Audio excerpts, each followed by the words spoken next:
The linguistic mediator is a multidimensional figure who operates on different cultural levels so that he can be able to understand cultures and traditions that do not belong to him, but which he feels comfortable in. This profession, as is often confirmed by experts in the field, requires a great deal of study and experience, which are complementary, together with a great passion and agility of mind. When it comes to mediation, the processes involved are diverse, including the most notorious, interpreting and translation. The translation itself is structured by precise rules, some of which have been introduced in The Theory of Translation by Alexander Moisevich Finkel. However, it is not possible to encapsulate all the principles of translation, as they include stylistic choices, expressions of the historical period, and variation that cannot be schematized or analyzed. Therefore, when approaching a cultural translation, one must be able not to alter, but at the same time to convey the values that one attempts to stress. Italian culture in recent decades has lost the global relevance that it once had.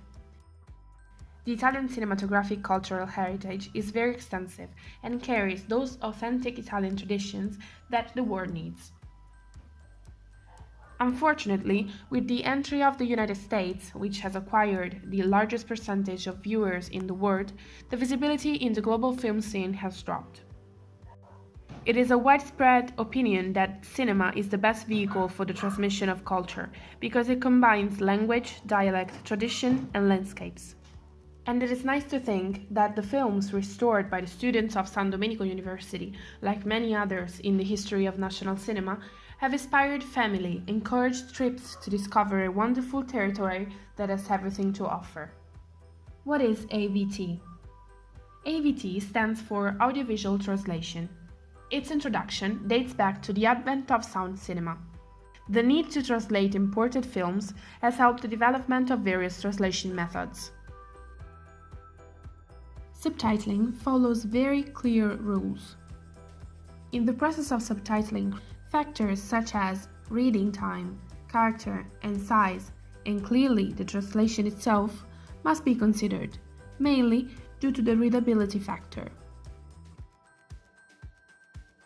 The subtitle must therefore obey the canons drawn by the non-verbal communication channels used in the source product, as well as being in perfect sync with the images and sounds. Like the translator, the subtitler faces the difficulties of translation. In fact, when talking about Italian films, one often comes into contact with strongly dialectal realities that make the research and writing process more complex than usual. When it comes to the promotion of Italian products, especially in recent years, despite the efforts of institutions working for the Italian culture, it has not been very successful. The best example is MIBACT, Ministero per i Beni e le Attività Culturali, which, as its name suggests, is responsible for protecting cultural assets and activities, and tourism. In particular, the division that deals with the cinematographic side is the Direzione Generale Cinema e Audiovisivo. This in particular promotes and coordinates initiatives for the development of film production and audiovisual works, their distribution and diffusion in Italy and abroad. It puts cultural expression first and protects intellectual property and gives priority to copyright. Actually, this division is the body of the ministry that does the most for Italian interests, being in possession of places suitable to host events and demonstrations, as evidenced by the numerous festivals celebrated in Italy and abroad.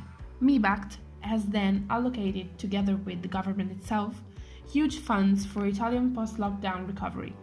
Clearly, the sectors most affected by the pandemic have been, as still are, the cultural and touristic ones, which benefited of 5 billion euros. On Italy's cinematic side, there has always been RAI, the Italian state television, which has been bringing Italian talent to light for years now, and recently signed a 2.7 million euro agreement with Netflix for the retransmission. According to the daily magazine Repubblica, the video streaming platform has acquired from Rai Cinema the rights to 61 titles for 2.5 million euros and another 19 titles for 300,000 euros.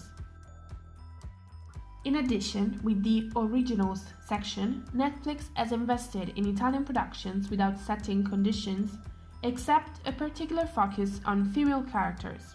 From what we can see, the female characters are particularly important for Netflix, enough that it was asked to dedicate specific attention to them. In fact, in productions like Baby or Suburra, the series, they are very developed characters. The birth of mediation in Italy can be defined as the attempt to overcome a communication problem between the numerous people who emerge within the peninsula.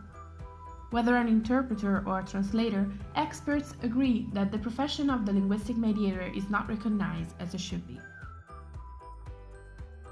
They are freelancers who fight for a fair salary, a professionally trained figure who has studied and continues to study in order to make their work as effective as possible.